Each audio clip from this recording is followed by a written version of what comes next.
Hello everyone, my name is Wang Hongyan. I'm honored to have been invited to speak at this conference.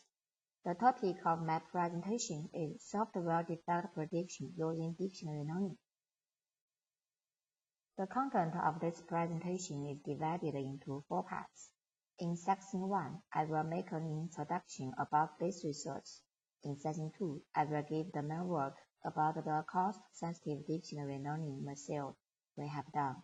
In section 3, I will talk about the experimental work, and finally, I will make a conclusion. Software defect prediction is a learning problem in software testing that aims to locate and analyze which part of software is more likely to contain defects.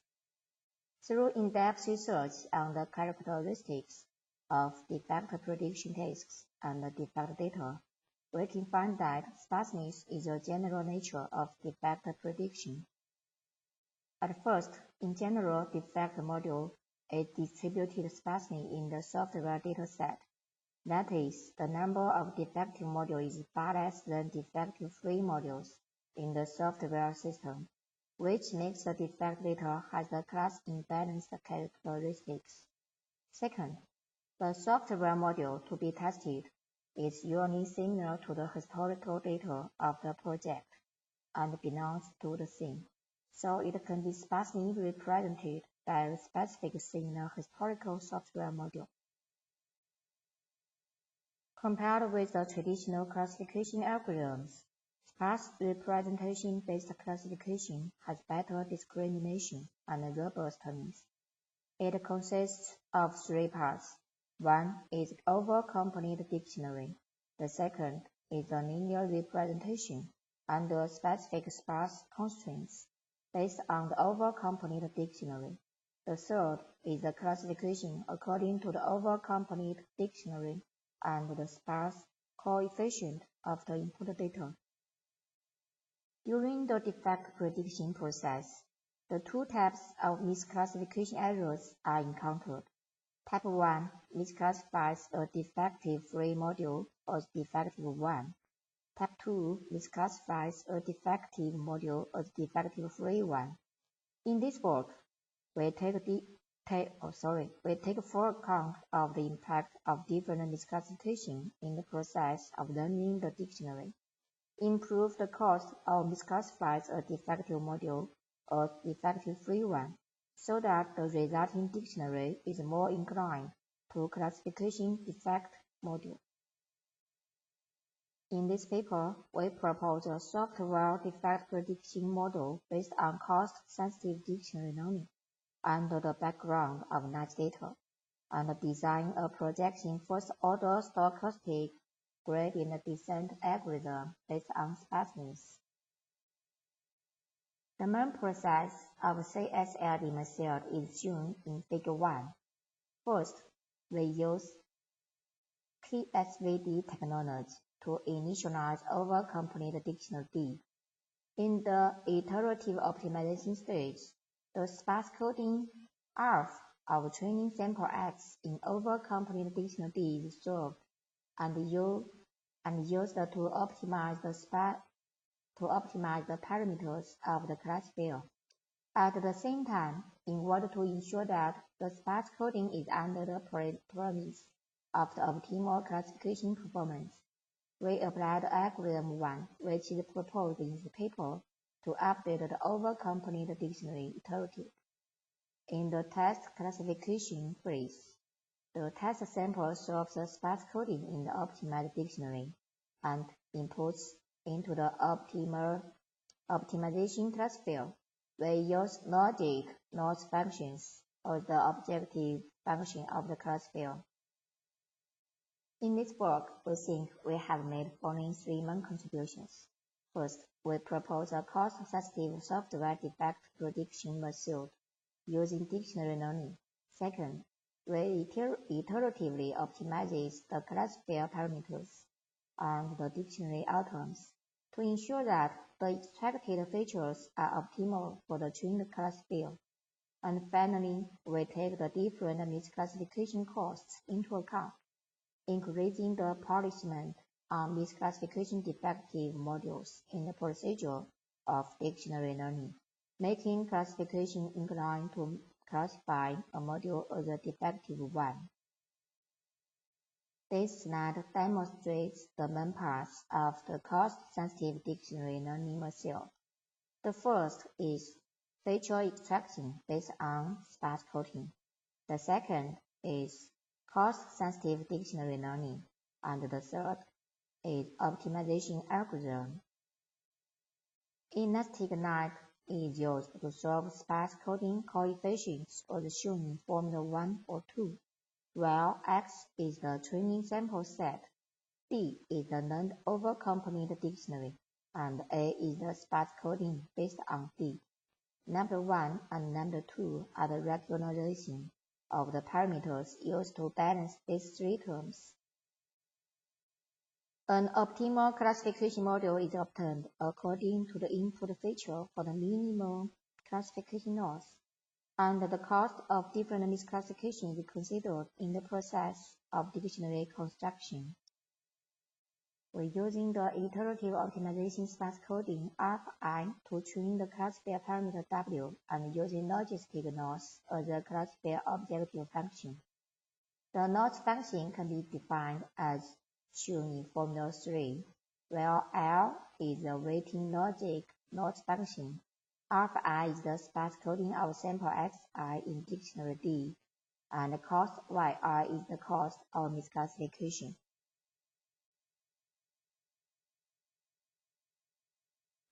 Finally, the joint minimization objective function can be expressed by the two-level optimization model, as shown in Formula 4. In the test phase, each test sample is sparsely encoded on the dictionary D according to the Formula 2, and then the resulting sparse coefficient is used as the input of the previous optimal classifier. Finally, the test samples are classified according to the Formula 4.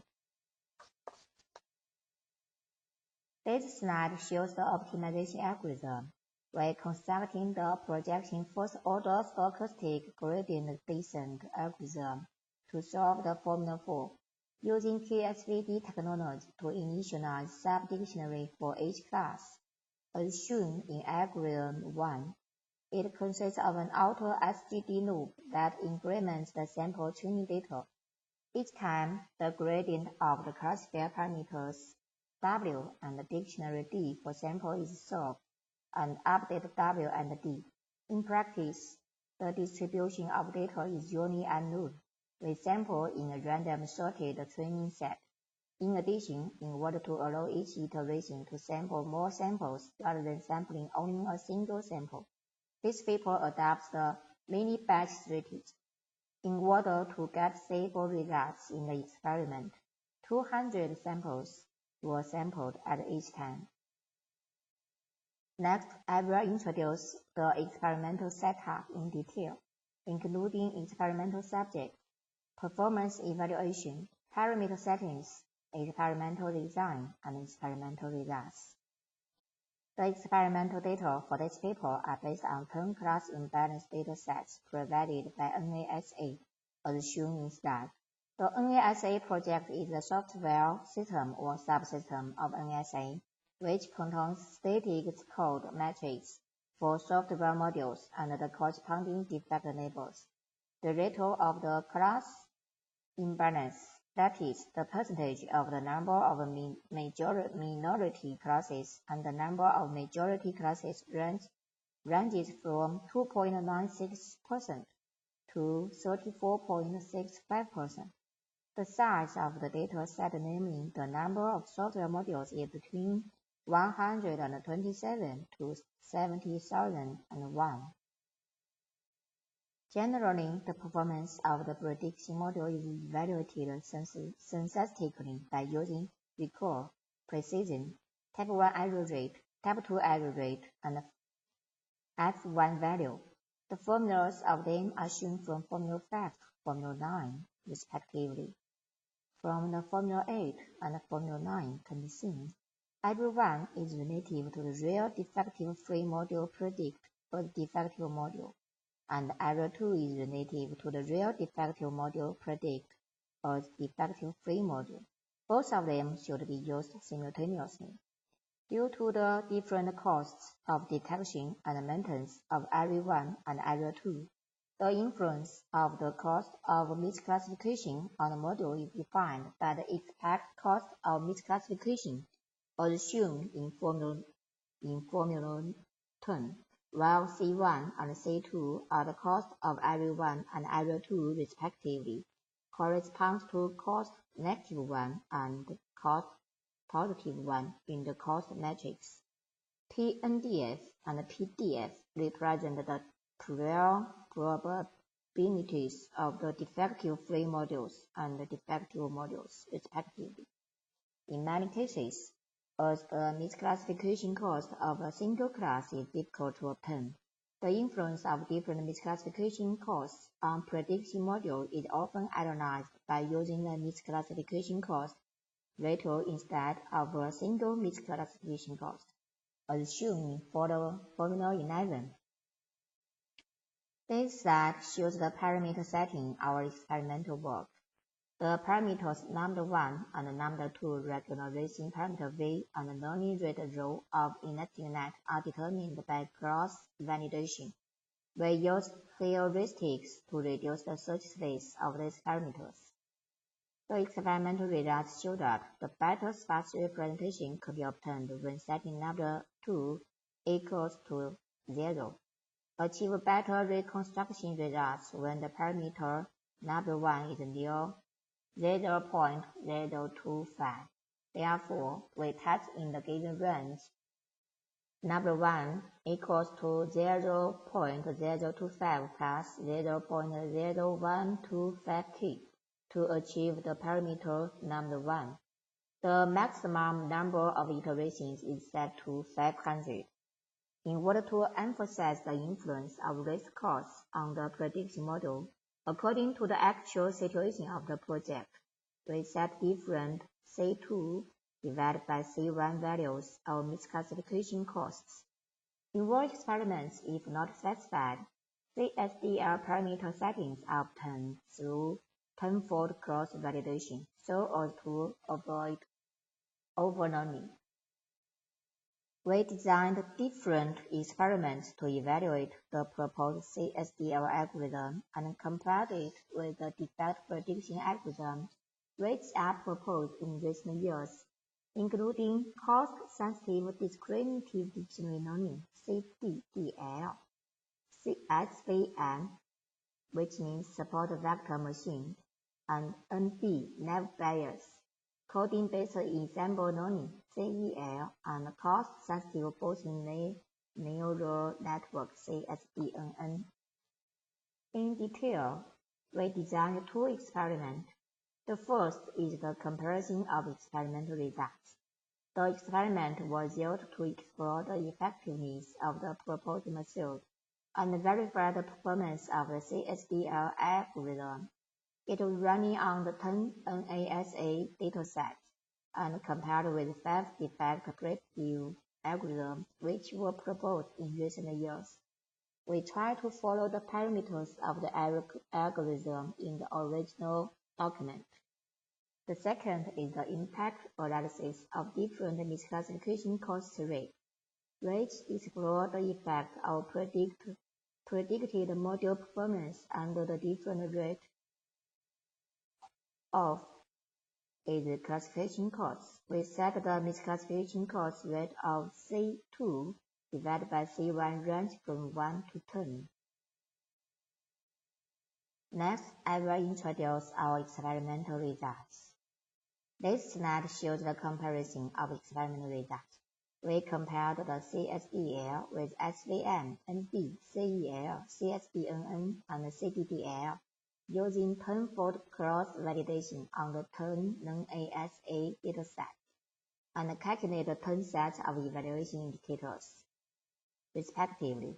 We focused on the study of optimal performance of the algorithm corresponding to other two consensus algorithms, CSBNN and CDDL, so it is not needed to have the same misclassification costs among them. The results are shown in Table 2. The next row Our table shows average F1 on world experimental dataset. The best FE are presented with boldface. From Table 2, we see that the average FE measure of CSDL is the highest. Firstly, we compare CSDL with ND, SVM, and CEL CSDL to obtain the best FE measure in world experimental dataset. For example, in the KCE dataset, the FE measure of ND, SVM, and CEL are 0.376, 0.295, and 0.352 respectively, while the FE measure of CSDL is 0.446. Secondly, we compared CSDL with two cost-sensitive algorithms, CSBN and CDDL, in order to obtain the optimal predicted performance. We select different misclassification costs to different projects. Compared with CSBN among all of the NASA datasets, CSDL can obtain the better predicted performance through adjustment corresponding misclassification cost rate. For example, in the PC3 dataset, the optimal FE measure of CSDL is 0.435, which is higher than CSBN's 0.382, while the FE measure of CSDL are not more higher than CDDL. For example, in the GME data set, the optimal FE measure of CSDL is 0.380, which is less than CDDL's 0.395. In most cases, the FE measure of CSDL is higher than CDDL. In order to evaluate the performance of CSDL fairly and objectively, we make use of well-cosigned rank sums test method to analyze the experimental results of FE measure at a 5% significance level. That is, the performance difference between two comparison methods was statistically significant when P is less than 0.05. As shown in Table 3, in all NASA datasets, only one value of P is larger than 0.05.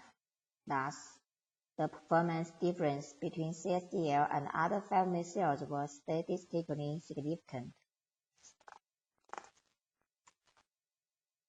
We compared CSDL with other two cost-sensitive algorithms, CSBN and CDDL, and set different misclassification cost rates to analyze how it affects the module performance. We make use of evaluation index R1, R2, and NECM to describe the impact of misclassification cost rate on the overall cost. The performance of the module is evaluated synthetically by the FE measure. Due to the space limitations, only the experimental results of datasets KC1, CM1, and PC1 and the different misclassification cost rates are given. We set C2 divided by C1 range from 1 to 10. Figure 2 to 4 show that with the increase in the misclassification cost rate, more and more defective modules were successfully detected, while the number of defective-free modules detected as defective modules also increases. The CDDL algorithm is more smooth in R1, R2 indicators.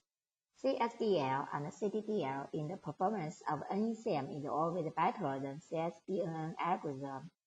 In the dataset KC1 and PC1, when the misclassification cost rate is less than 4, the performance of NECM on CSDL is not better than CDDL, but as the misclassification cost rate increases, the performance of NECM is significantly better than other methods.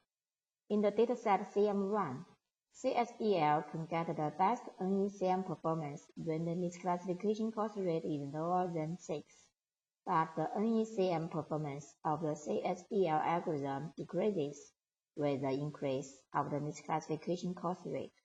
In most cases, CSDL is always able to get the best NECM performance by effectively adjusting the misclassification cost rate. The performance of three cost-sensitive algorithms on KC1, PC1, CM1 datasets is evaluated synthetically using FE measure. As can be seen from Figure 5, the FE performance of the prediction module changes significantly with the increase of the misclassification cost rate. Although in some cases, the FE performance of CSDL is not optimal, but we can always make CSDL algorithm to achieve better X1 value by adjustment misclassification cost rate reasonably. In the actual application scenarios, the software module's misclassification cost rate is difficult to obtain. As a result, it is often necessary to obtain an optimal predictive performance through an extensive search process for the misclassification cost rate. In conclusion, we propose a big data-oriented cost-sensitive dictionary learning method to predict software defect and use the logic regression classifier as a failure classification judgment result. We iteratively optimize the dictionary outcome and classifier parameters, and take full account of the different misclassification cost rate to improve the performance of the classifier. The experimental results show that our method has better detection effect than the other 5 methods and can provide better support for software testing. That's all. Thank you.